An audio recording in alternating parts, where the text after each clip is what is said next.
Welcome back to Who Are You, a CSI podcast. I am Lauren, and I have seen CSI through and through around 3 to 4 times. And I'm Nick, and this is my first time watching these episodes. And today we are reviewing Season 1, Episode 17, Facelift. Original air date March 8th, 2001. Director is Lou Antonio. Writers are Anthony E. Zeiker and Josh Berman. And correct me if I'm wrong, is it a 0 out of 5 Vegas score? No, we have so this was a tough Vegas score. So I think I might have missed an initial scene because my first line of notes is Jeep pulling up to store. So this is what there's like 3 cuts, and okay. I had this thing where I wasn't sure how to do it. So the first scene is only like 2 or 3 seconds long, and it's of the Strip.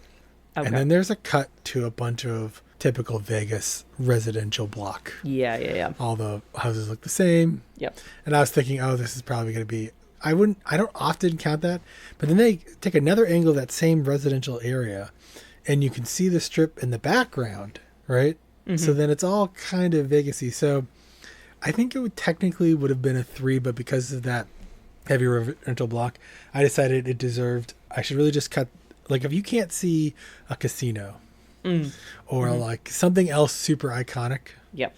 Then I was like, it shouldn't count. So we're relatively low scored a 2, but just barely got into the 2 category. Okay. It was very close to being a 1. And but yeah, pretty low Vegas score. I think the lowest we've had in a long since we had a 0 that one time. Yes. But like it's a pretty low Vegas score. Yeah, so we have a Jeep pulling up to a store. We see who we assume are the owners come out of the Jeep. They're a couple. They enter the store. They realize that they have been robbed. In the process of looking through their store and kind of taking inventory of the damage, they find a dead body. Wah, wah, wah. These 2 actors, I don't know if they know somebody. We don't see them again. No. But they really ham it up in this scene. They have like 3 lines, 4 lines each, and they're like really playing it up. And I was like, is this someone's cousin? Like, it's like the director's brother's wife. Zeiker, did you bring these guys in? Did you do a favor for somebody? Yeah. Or is it just like a casting agency and they just like, whenever we need somebody who delivers like 5 lines or less, they send someone over, and these guys were like, we're gonna, this is what we're gonna do, and they like talk to each other, and they're like, all right. We're gonna do it really well. One thing about this opening scene too is they kept talking about like, I wish they wouldn't trash the place so much. And it didn't look that trashed. There's all this like broken stuff, and they like never come back to any of the any of the stuff. And that's why I was like, did they ad-lib that line? I mean, as probably not great paid actors in this show, I would think not. Yeah. But I could be wrong. Well, as I said, if you're like the, related or the director may get away with it, and you go, hey, listen, Steve, you gotta like read the script. Don't be throwing that extra stuff in there. But then you get the editing booth, and the editor's like, I kind of like that. I'll just leave it in. Yeah, I'll leave it in there. So we then have Nick, Grissom, and Catherine arriving on the scene. We learn from Jim Brass that the victim is Joseph Felton, 44 years old. We see Catherine dusting for prints, Nick taking photos. And then we get the guess from Grissom that the robbery suspect and the murder victim are one and the same. So he thinks that the murder victim is responsible for the robbery. Which I feel like we all thought that, but also who else was there? Yes. Yeah, like he didn't just collapse on his own. Like he has obvious injuries to his person. So he didn't just collapse on his clothes, own. I think he had gloves on. I think so. And it's like, okay, this guy looks like he looks like somebody you put in a TV show to rob a safe. Yeah. Like, in a pottery store, because they're obviously taking in millions. Yeah. The thing I realized though is like, because they make maybe more of a deal of it. They show the safe. It's clearly been cut with a laser. Yes. There are no tools there, so like whoever else was there had to clean. Yeah, had to take the laser. So it's not back like he. With them. It's not like he died accidentally when a piece of pottery fell off. Yeah. It's like those kind of things I ruled out very quickly. Yeah. Nick has promised me that he has some really good predictions for this episode, so Well, I am looking forward. I have to some them. roller coaster predictions. Okay, sorry, roller coaster predictions. We pop on over to credit. So we go to Doc Robbins with Nick and Catherine. We learn that the victim's death was instantaneous due to several hits to the head. He also notes glitter found in the wound, which is a mineral. He has sent it off to Trace to learn what type of mineral it is. Catherine also combs the victim's hair and evidently is a plant expert because she immediately finds out that the victim is covered in fern spores. Yes, the fact that, when they look at it under a microscope, maybe it's a little bit more obvious. And maybe it's one of the things you can learn in your forensic classes, right? Is to identify certain things like that.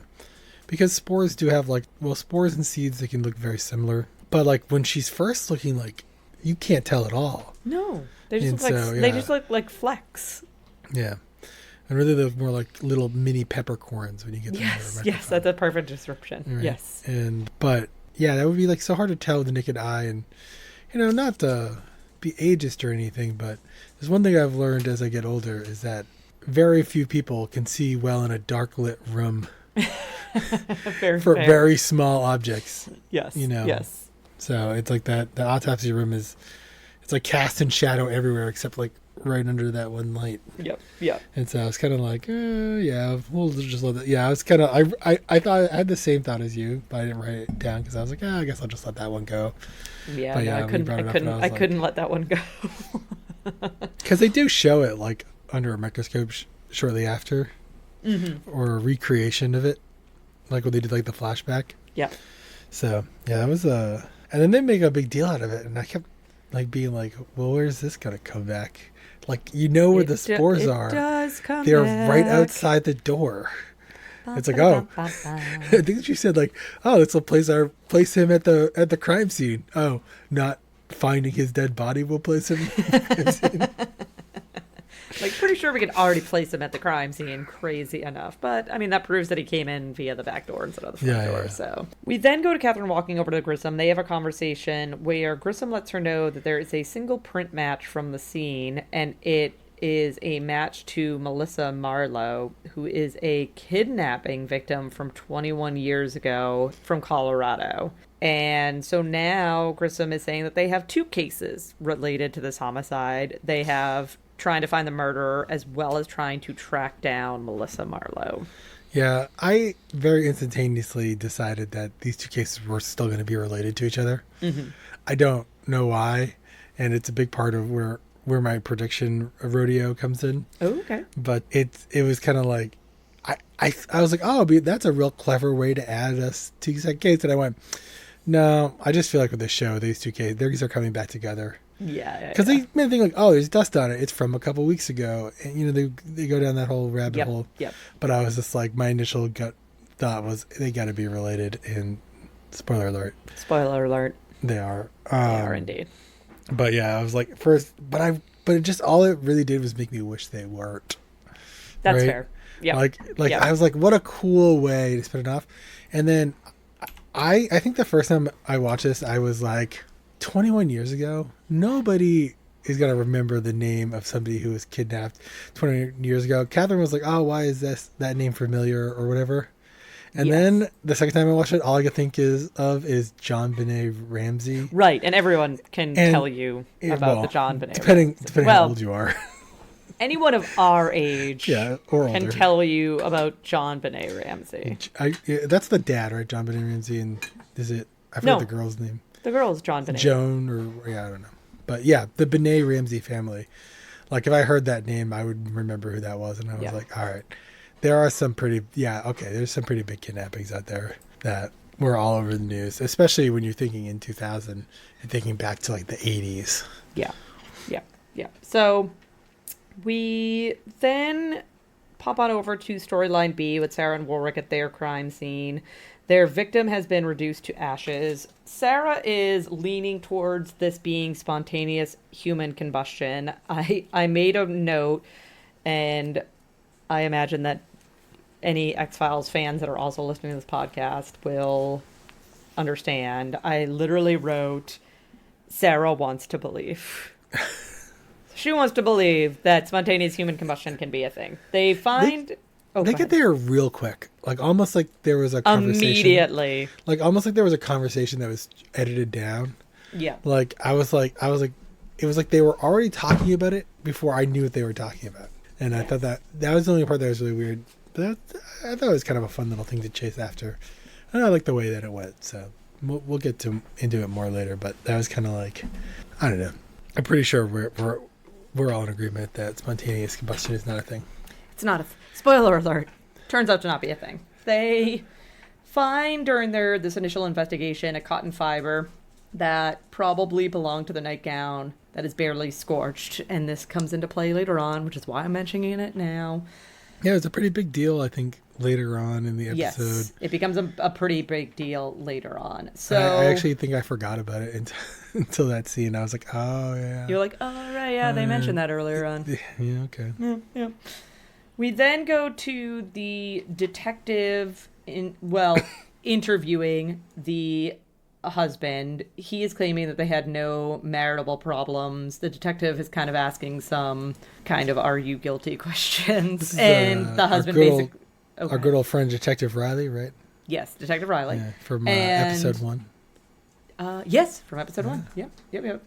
And the husband eventually gets fed up with the line of questions. He lets them know that he came to the station on his own, volition, and he basically says, like, if you want me to be helpful, I will be, otherwise, like, I'm out, and he storms off. So I actually, obviously, there's a very obvious reason why I had to at the end of the episode, but at this point I almost was like thinking I had a potential spot the guest star moment. I was like, is this the guy from, I thought it was maybe the guy from Mallrats with the magic eye picture. And then I got caught up in the timing being like, he's too old. He just kind of looked a bit like them. And then so then after I watched the episode, I looked up who that guy was. I was like, oh yeah, no, I definitely knew who that guy was. And I definitely know that this guy wasn't that guy. I was just having trouble remembering the other piece of content, but they do look a little bit alike. But we do have a really big spot the guest star later. We have a very big spot the guest star later, which I had to confirm, even though I was like, I'm 95% sure that this is who this is. But I was like, let me just make sure that I'm not like crazy. I would recognize that voice from across the room. I watched that show a lot. Yeah, I did. I watched it quite a bit as well. So we'll get there pretty soon. So we then go to a scene with Jim Brass and Nick. This is where we learn that the safe was cracked with a plasma lance. We also learn that the Vic had been arrested in a case that evolved using a plasma lance, and that the victim testified against a one Darren Hansen, who was released last month. So, I don't know, maybe this guy has some, desire to get back at the victim. Maybe. Yeah, so then that leads us to an interview with Darren. Nick, Catherine, and Jim Brass are there. In the interview, Darren says that Joe, the victim, was the Lance guy. He says that he was in Barstow. He provides receipts. They have to let him go. Yeah, I was watching. This is another moment where I was like, don't you think it's more suspicious that he has receipts? That he's just like, I immediately have receipts. But I mean, he was in prison. So. My dad... Well, first off, they don't talk about what he does, like for work or anything. No. So my dad was like a salesperson. Yep. And so he had like old man big wallet. Like it was like 2 inches thick. Yep. With business cards and credit cards and like membership cards but also like receipts. Yes. He would hold on to those receipts from things because he would use them for taxes or for reimbursements or right. Whatever it was. I was like, at that time, people really did still kind of hold their receipts. They didn't have a great way. People were still balancing their checkbooks at this time. Fair, I have to still hold on to, like, I am going on a sunset cruise for work on Thursday, and I'm going to have to park in Boston. Oh, yeah. I'm going to have to hold on to my receipt until I can upload my receipt into our accounting system get reimbursed for it. Yeah, so, like, I'm going to have to hold on to it. So I was thinking maybe it was for work. Was one of the things I thought about. They didn't really say that. Yeah. But even if it wasn't, people were like, I used to like all the time clean up my wallet and have like 3 or 4 like receipts because I just stuck it in there with the cash or something. Right. And so that was one of those moments where I was like, it's actually a bit anachronistic. By today's standard, that would be absurd to carry around these receipts in your pocket. But back then, it was actually quite normal. Yeah, it was quite standard. So We then go to Grissom with Melissa Marlowe's parents. They have brought baby pictures. She was abducted at the age of 4, so they have like some pictures of her from when she was like 4 and younger. Terry Miller walks in, so we're not done on the Terry Miller front. And we learn from Terry Miller that the eyes don't change and that Terry can age the pictures to create an image of what Melissa might look like today. Given how they left things, I was very happy to see that Grissom called Terry Miller in on, instead of being like the bone expert, he's calling her in for the image stuff, right? It's so he can be a creep later on in this episode. Yeah, well, we'll get there. I had words about your Twitter post. I saw that. Yeah, I have some notes on that. Follow us on Twitter /X, guys. Who are you? Lauren chose the creepiest scene in the whole show. And I almost put a meme of Joe Biden. It was like the SNL joke with like Joe Biden like sniffing people. Yes. I almost saw that as a meme, and then I decided not to. But yeah, no, that I have some notes on that. But at least he called her, right? Instead of this whole dance around thing. And she shows up in like fancy white satin power dress. She's clearly I feel like she's trying to make a little bit of a statement. Hey, you're going to leave me at dinner to go and do work? Yeah, this is what you're missing. This is what you're missing out on, buddy. What you're missing out on. Maybe think twice before ditching me next time. Although she technically ditched him. I still believe that he was going to stay, and she left. But yeah, I kind of agree with you. He'll never admit that. He'll take the L. Yeah, he's a champ. He will. So then we go to Catherine with one more thing they have to scene. Is this the scene where the parents ask like, "Oh, what are the chances?" or something? And then he gets like weird response. I went, "Come on, Grissom, you're like the person who would give the answer. Like, I think it's 32.2%." Yeah, I think they say like, "What are our chances?" And he said like, "This morning you thought she was dead."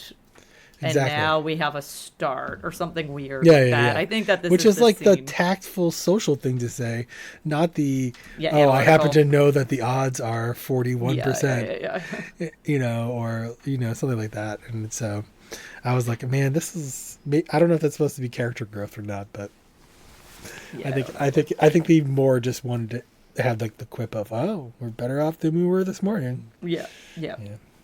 We then go to Catherine with Tammy, the victim's daughter. She wants to say goodbye to her father. In this exchange, Catherine notices the spores, and then I had to put down in my notes with some exclamation point and question marks that she collects them with no warrant.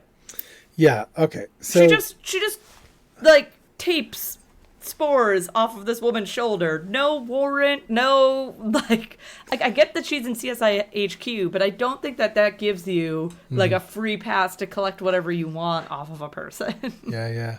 Well, so there's a bunch of things we have to cover here. First things first is I messaged you during the scene. Oh, this is this scene. Okay. I think I wrote it down. It was like 13 minutes and 20 seconds. Here's what happens in the scene.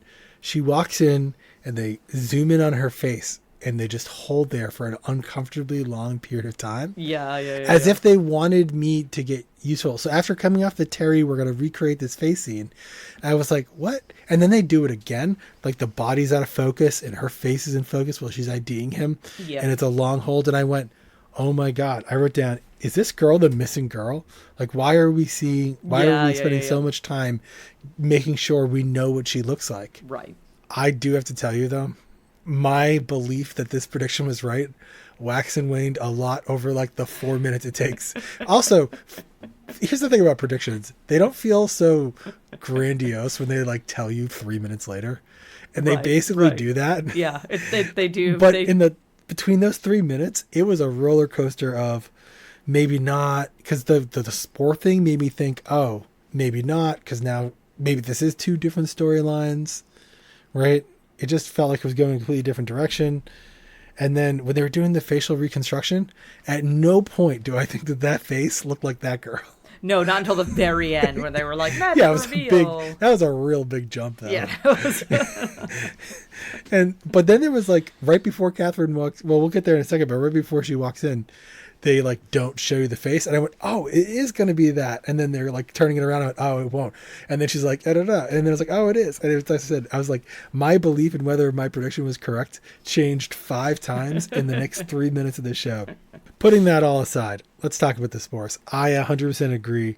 This is probably inadmissible evidence at this point. Right. Like, how do you count this as actual evidence? You can't just like take things off of people's bodies without their consent or like a judge's consent. And it's the most almost, I was trying to figure out, put it in context of the character, especially in the second watch through. You're just letting her do this. Yeah, she just stands there and lets her do it. And I was like, why? Why'd you do that? And then, but some people are just cocky. And yeah, and I mean, she had an off-the-cuff excuse. I was going to say, like, she ends up admitting that she was there. We see a recreation where she tries to stop the robbery. So that's how she explains why she has the spores, is that she, caught her father in the act of attempting this robbery and tried to stop him. And that's how she got the spores. So I agree that she just probably is overly confident and thinks that she can talk her way out of this. We go back to storyline B with Sarah and Warwick. They're talking with David. They want info on the foot, which is like the only like remaining part of this victim's body is her foot. This is my favorite scene of the whole episode. Oh, is it?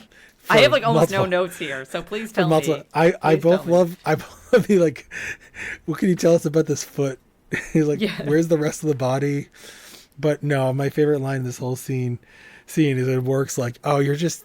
So David, that's the name of the assistant coordinator. Yep. So he has heard through the grapevine Sarah thinks it's spontaneous. It's spontaneous combustion. Yep. And Warwick's like, oh, you're only siding with her because you have a crush on her. And he goes, no, that's why I wore a nice coat. Or a clean coat. A clean coat. That's why I put on a clean coat. That's why I put on a clean coat. And I went, dude, you handled that with such pizzazz. She should ask you out. That was a good line. That was cavalier response. And then they proceed this scene to like have this whole thing where Sarah is like intentionally putting herself physically in the way of where he's trying to get to make him awkward. And I went, that's not cool, Sarah. No. Don't toy. You have this guy by a string. You don't need to play with him like I a agree. cat. I agree. I was like, but I mean, they do that for comedic relief. We also learned in the scene that the foot was burned off the body. It was not severed. Yes. So very important clue to like the overall cause of death was that the foot was not burned. Oh no, the foot was burned off the body. It was not severed from the body. It wasn't like sawed off with like a hacksaw by an old lady with a reciprocating saw. Like that other episode. Yeah. The other episode with Terry Miller in it, right? Yes. They also take a sample of like the blood. Yes. Do they even come back to? Oh, yes, they do. Oh, right. That's the whole scene with Xander later. No, that's the paint. Sanders. Sander. Sorry. It's crazy because isn't there a Z in the actor's name? It's Eric. Eric Ismandi. Yeah, and so it makes it even worse. Yeah, but it's Sanders. Yes. Like Bernie Sanders, Greg Sanders. It's also bad because I have 10 years of watching Buffy the Vampire Slayer. That is true. You do. We then head to. We already mentioned the scene a little bit. We go to Grissom and Terry on the computer. Terry is walking through the process of like aging someone using, computer software. And I had to note that Grissom was just uncomfortably close to her. Oh uncomfortably close to her. He was like right up in her business. You don't need to be that close to her. What are you doing? Like almost uncharacteristically.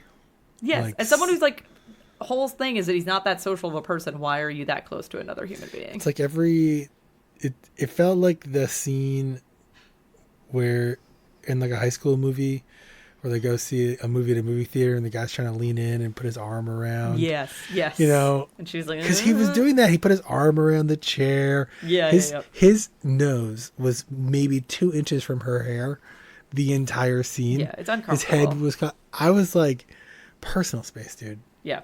Calm very uncomfortable. Down. We learned during this like very uncomfortably close encounter that there will be no future dates, and even if Terry wasn't already decided, I feel like this scene would have solidified her desire to have no future dates. I would have been like, you need to get away from me, sir.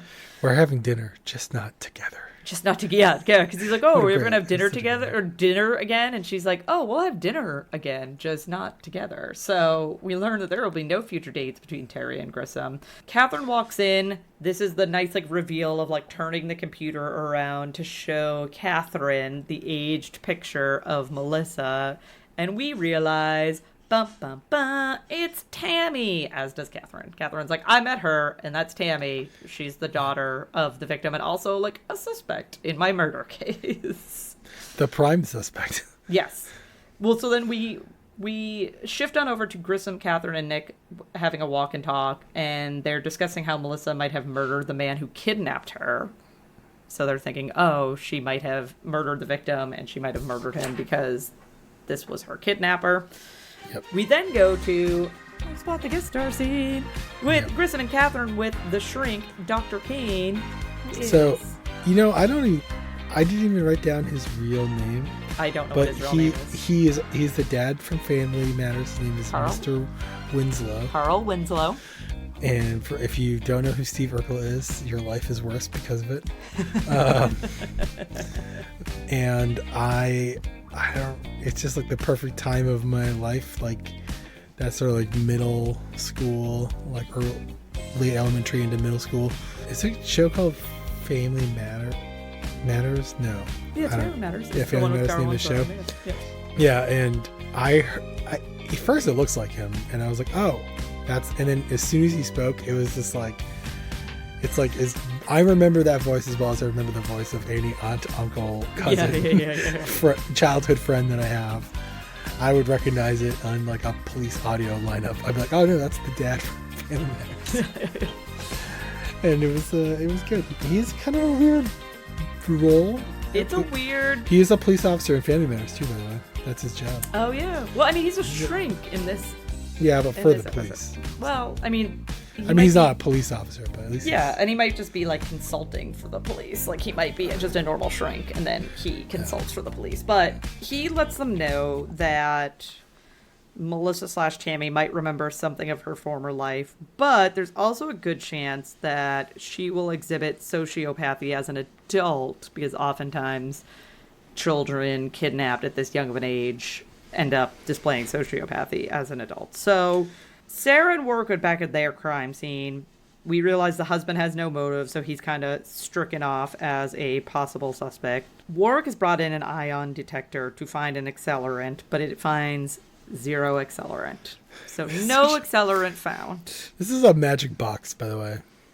There's no way this is a real thing. I have no idea. I did not. This puppy right here will identify any hydrocarbon. I'm like... I actually finally watched the episode yesterday and not today, but I did not research this in between yesterday and today, so I have no idea. Yeah, no, it was... I'm sure that's a thing, like a machine. Like, I'm sure that's a real machine, and it does... But it doesn't... It wouldn't do the thing that he was portending it to do, right? Which would be like identify the exact accelerant or something. Yeah. So we then have Nick walking into the lab where Greg Sanders is on a phone call with a girlfriend and creepy doing a "I love you more" sort of back and forth. No, you hang up first. And they end up looking at the swab together. They do this weird experiment that they use different lights over the material to see if it'll react, and they finally realize that it's uranium, and thus the murder weapon had to have uranium as part of it or on it, because that's what reacted during the experiment. So there are several scenes in this episode where I thought it'd be a good time to have science with Nick, but this is the one I decided on. Okay. In the second watch through, which is that there's something really cool going on here. Like, one of the earliest ways we figured out that there were different atoms in the universe was they would, or in different molecules, is like they would block different wavelengths of light. Okay. And, well, realistically, what they're talking about here is like phosphor, like it's like photophorescent. So the idea is that, like, the reason these other elements react with different, like, block different wavelengths of light is they absorb that wavelength of light, but eventually they give it back off. Okay. And when they give off that light, it's a different spectrum of light. So if you're looking at a star and there's a planet full of hydrogen in between you two, it's going to block all the wavelengths of light that hydrogen block. Yeah. And it might actually probably emit some extra light in some of their spectrums. I'm no astrophysicist, so please don't at me, astrophysicists. That's the gist. But also, like, so what happens is the electrons absorb the photons, and they get excited, but they don't want to stay there. So they give the energy back at some point, and then that causes them to glow. Yep. And so that's what they're seeing. They're like, if I hit you with the right wavelength of light, you'll glow. And those are real. That's a real tool thing you can get, and it has a bunch of pre-programmed wavelengths, and they're just it's basically just a fancy flashlight. And if you shine I don't know why Sanders couldn't look through the microscope himself. He had to have Nick do it, other than to make it dramatic kind of make it a more interesting scene. But yeah, you would just do that. But another really kind of cool thing that I actually thought this is what was going to come out of it, is so they identify it as uranium. Yep. Right.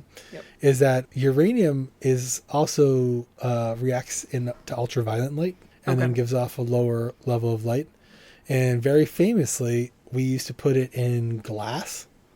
Okay. And it's illegal to do that now, but you can like buy this as like antiques. As a whole group of people collect it, and if it glows in black light. So a lot of times people will have these collections of uranium glass.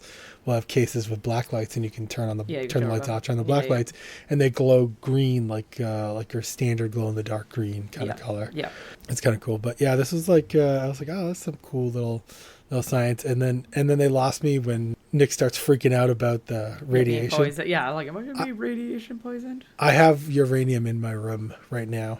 It's not all uranium is like nuclear bomb uranium. Yeah. It's only only certain uranium. So the uranium that would be in these things, they decay at such a slower rate. They're just not giving off a meaningful amount of radiation. You could detect from the Geiger counter, which they do later, but it wouldn't be as like violent as they show it. But yeah, it was a cool little it was a scene. I liked that scene, and I thought it was some fun. It's old science. That's one of the things that I liked about it, is like I was like, back when they like didn't even know what the universe was made out of yet, and they're still just trying to figure it out. Yeah. And it wasn't made of earth, wind, and fire. They figured out, and they were like, okay, it's made of these other things. And they're like, well, how many of these things are there out there? We don't know.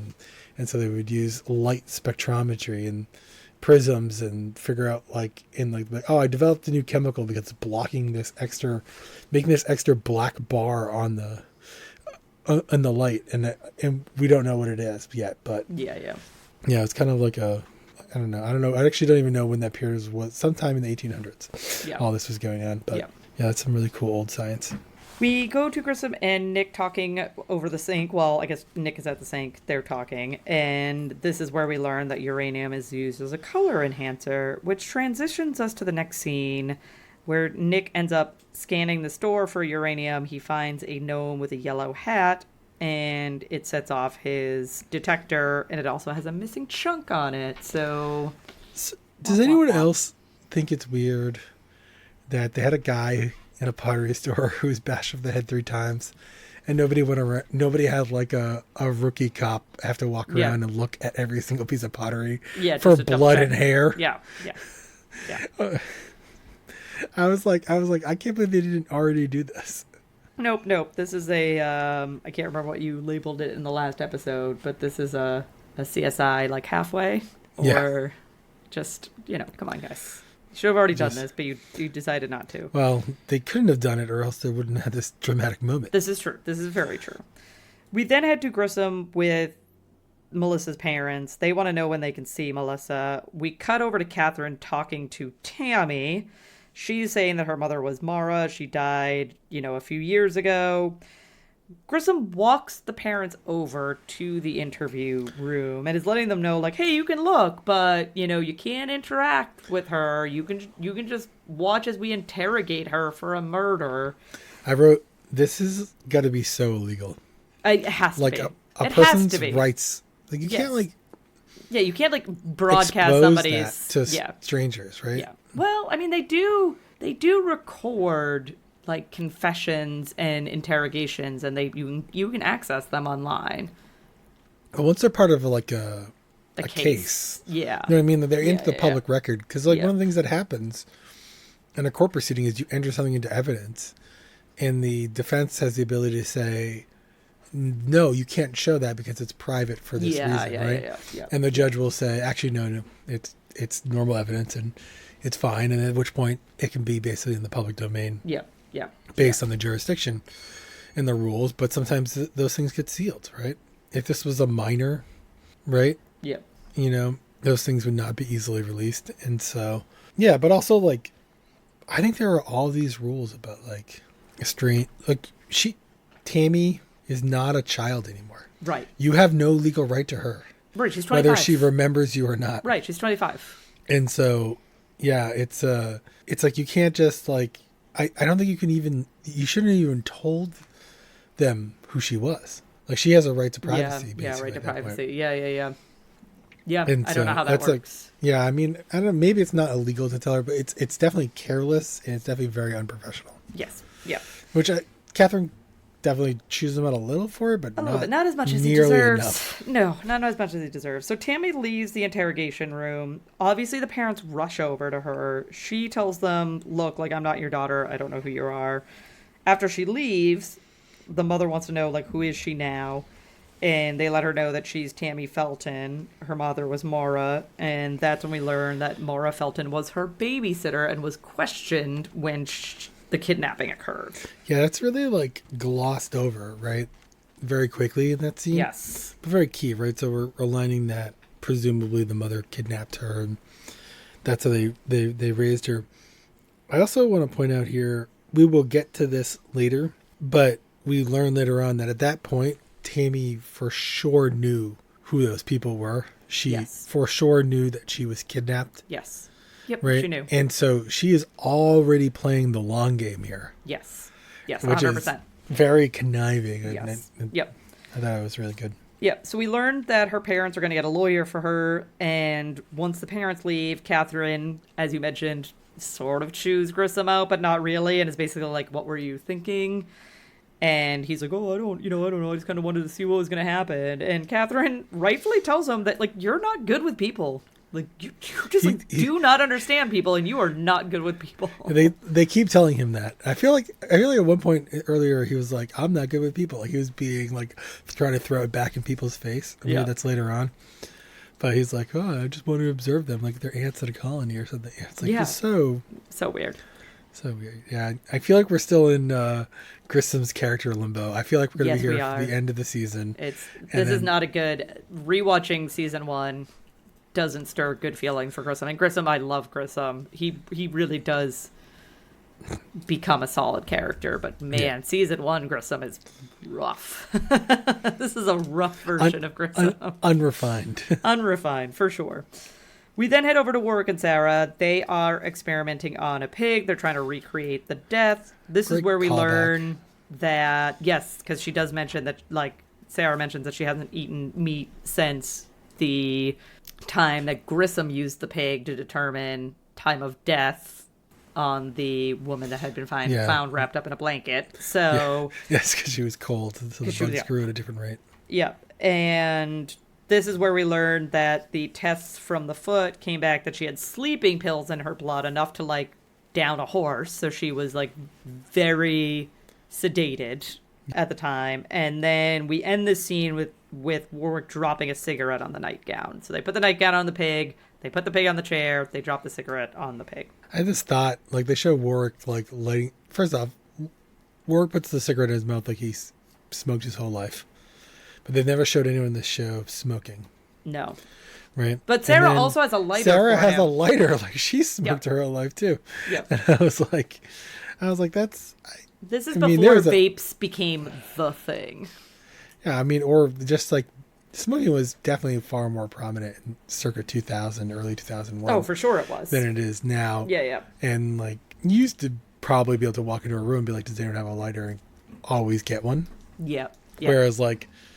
That's not, depending on the circles you run in, part of the country you live in, that's not necessarily true. Like if you're at my house, I can give you matches that I have for literally when I lose power and I need to light candles. I have, like, matchbooks, and then I have a grill lighter. Yep. Yeah. If I need to, like, light my grill. That's literally all. Grill. That's all I got. Like, I'm like, if you need a lighter, I can't help you. I actually have lighters for, this is a real deep cut here, but I have a hobby, which is that I like shine boots and shoes. Yes. And I have a whole kit. And so melt wax, I have a a small Bic lighter, but I almost never use it.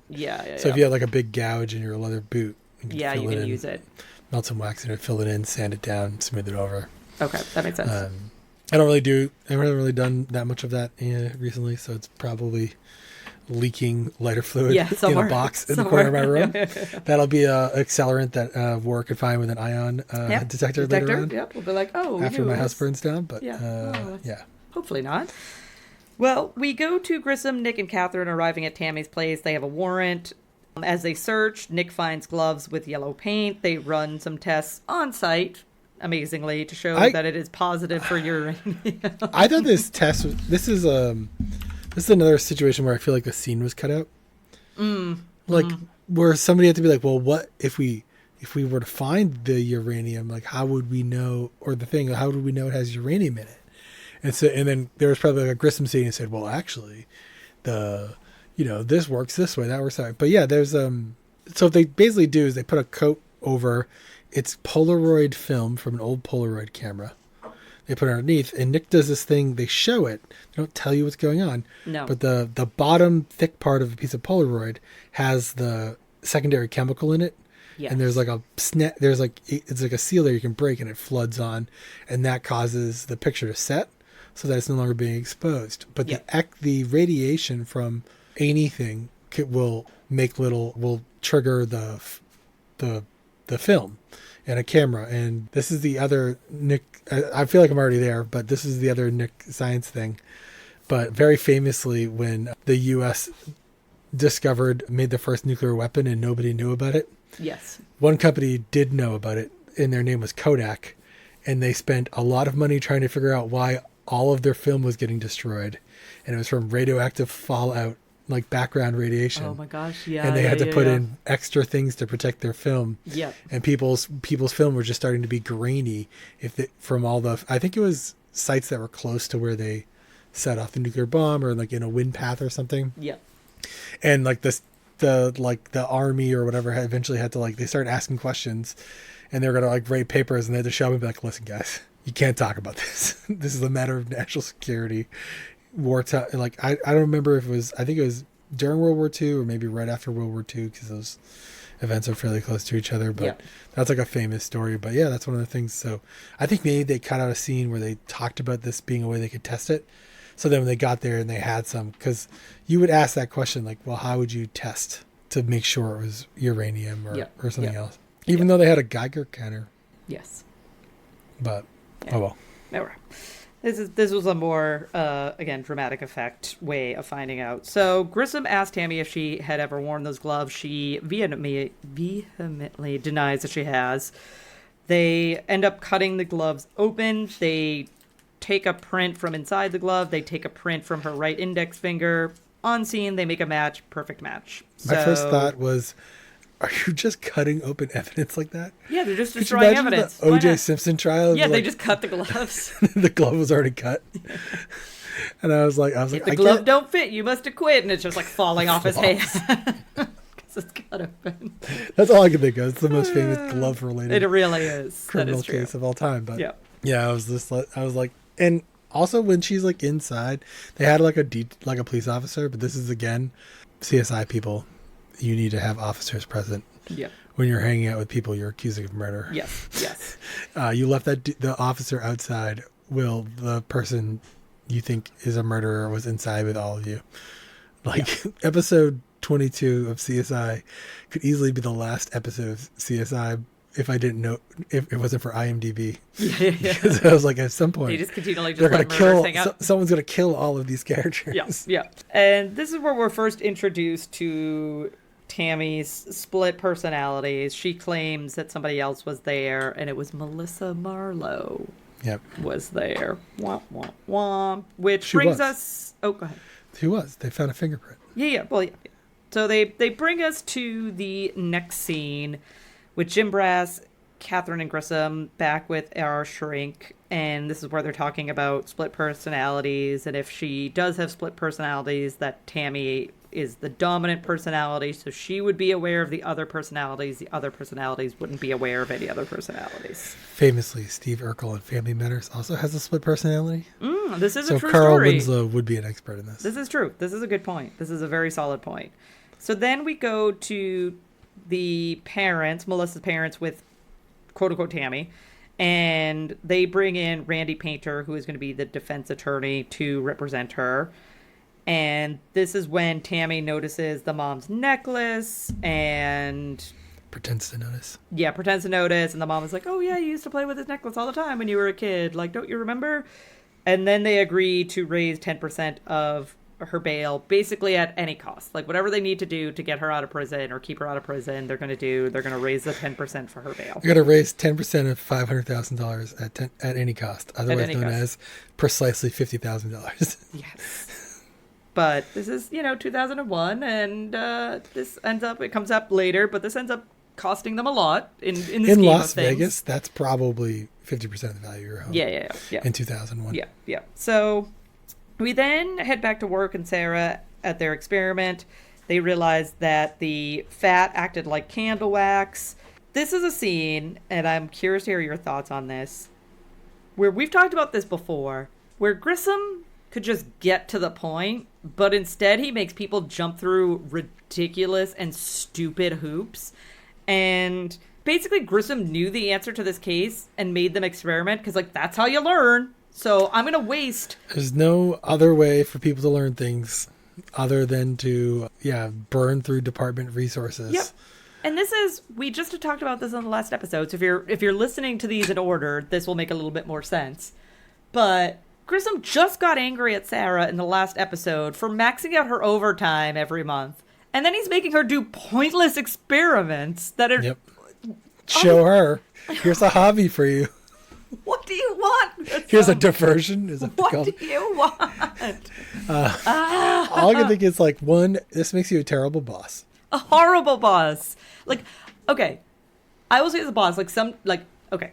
Here's my strategy as a boss is I want my employees to come to their own conclusion. But I've told them, hey, spend some time on it.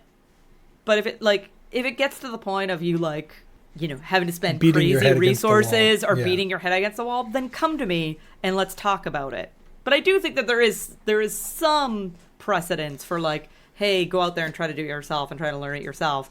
There's a limit to that, though. There's a healthy limit to that. There's a vast difference between my employee develops a new novel problem, and I want you to spend time trying to solve a problem before asking for help. I want you to time box yourself, right? Yep.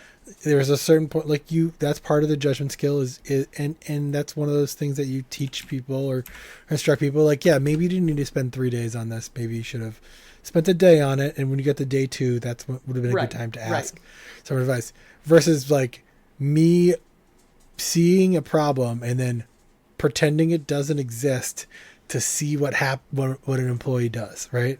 Which is really what Grissom did, which is I already know the answer to this.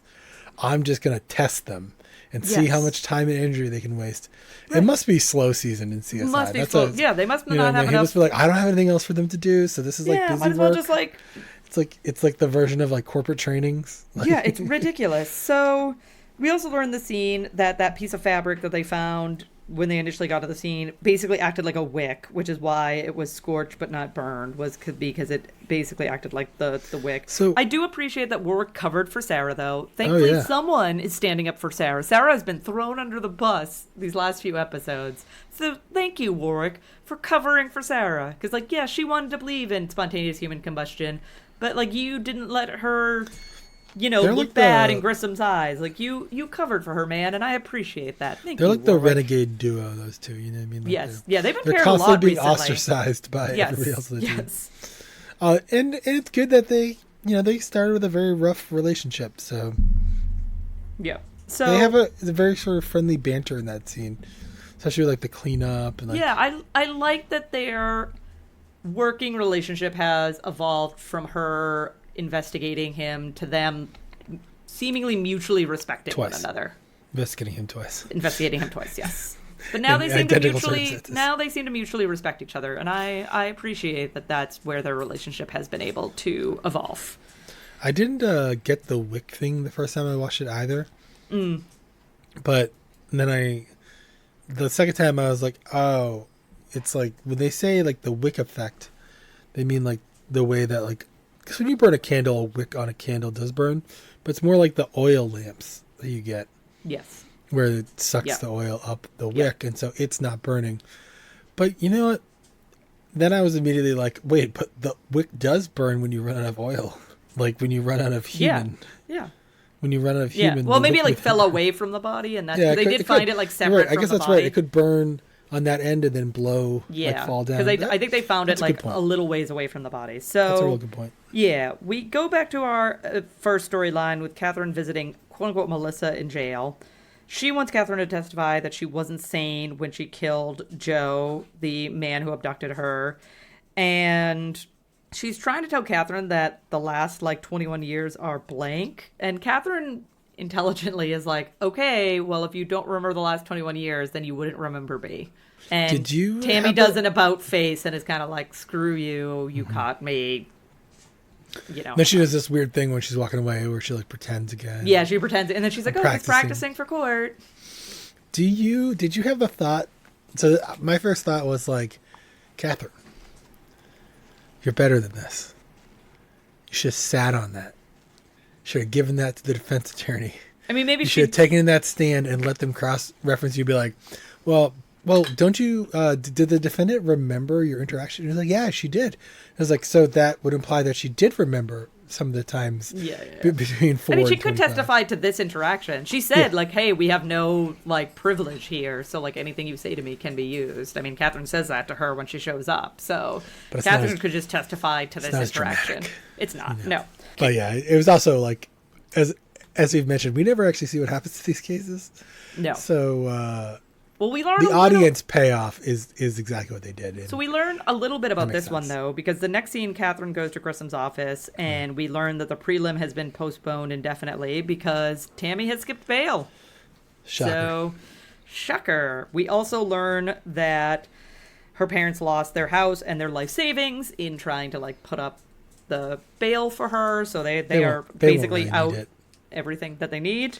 They have a new place to live. Yeah. So, well, yes, because Catherine then calls Jim Brass and she wants a credit card report from the parents. And this is how they learn that they bought multiple tickets for Tammy so that she couldn't be tracked. So they bought 22 states, they said? 22 states or 22 states, something like that. And so when they go and they talk to her parents, they say, hey, arrest us. Melissa's free. That's all that matters. We don't care. Arrest us. So yeah, their new home is prison. Yep. They don't care. And then this last scene before we get there. I mean, we're there. Continue. So this last scene blew my mind. I totally forgot about this other character. Yes. And it made perfect sense. And I don't know why I didn't see it coming. And I was like, wait, yeah, and then the receipts make sense, right? It's a purposeful alibi. Very purposeful alibi. Let me let you tell the thing, but I was just like, so when I saw this, I was like, wow, what a finish. So for those listeners who don't watch the episode and then listen to our podcast, which is probably the best way to enjoy this podcast, but we're also, obviously, we give you a rundown of the episode, so you don't have to watch the episode and listen. But for those who have not seen the episode or haven't seen it in a long time, our final scene is Tammy getting off of a bus that says Salt Lake City on the front of it. She gets off the bus. She's in the middle of absolutely nowhere. She's just at this random bus stop, just desert all around her. And then who comes to pick her up but Darren, the guy who her father testified against when they did a robbery X amount of years ago. And this is where we learn that Tammy knew the entire, well, at least since the murder, right before the murder, knew that she had been abducted because Darren told her the truth about her quote-unquote father. And Tammy also let him know that he knew exactly what she would do if she found out the truth. Yep. So Darren knows that she's a dangerous individual and purposely told her the truth about being abducted, and they ride off into the sunset. Because Darren had just got out of prison a few months ago. Yeah. And so, and they're apparently like together. They don't really like make out or kiss. Yeah, but I think we're you supposed get this idea to that they might be I think they're supposed to be. I think there's a very heavy implication that there is a romantic component to them riding off in the sunset together. Because she like takes her jacket off and is just like in this little tank top and like flipping her hair. She rips the cap off her head. Yeah. I thought, second spot the guest star Merida from from Brave. Brave. I will admit that I checked this again. This was another case of like, do I just recognize her from this or do I actually recognize her from something else? And I don't recognize her from it. I did look at her IMDb and she has been in other things, but nothing else that I was like, oh, I would know her from that. So the original dad, not the dead dad, is in like a 90210, like 180 episodes. Oh. I never watched that show either. I have no idea who he is. I don't know. I was like, I didn't watch that either, so I don't. But he looked kind of familiar too. You know, I was like, I don't know. I was like, maybe he was in something I watched. And it's really kind of fun to explore all the guest stars and see if I've seen them in things. And anytime someone looks semi-familiar. But the more and more I do it, the more and more I realize that there's just a lot of people who look like a lot of other people out there. Yeah. And I don't really remember my childhood very well.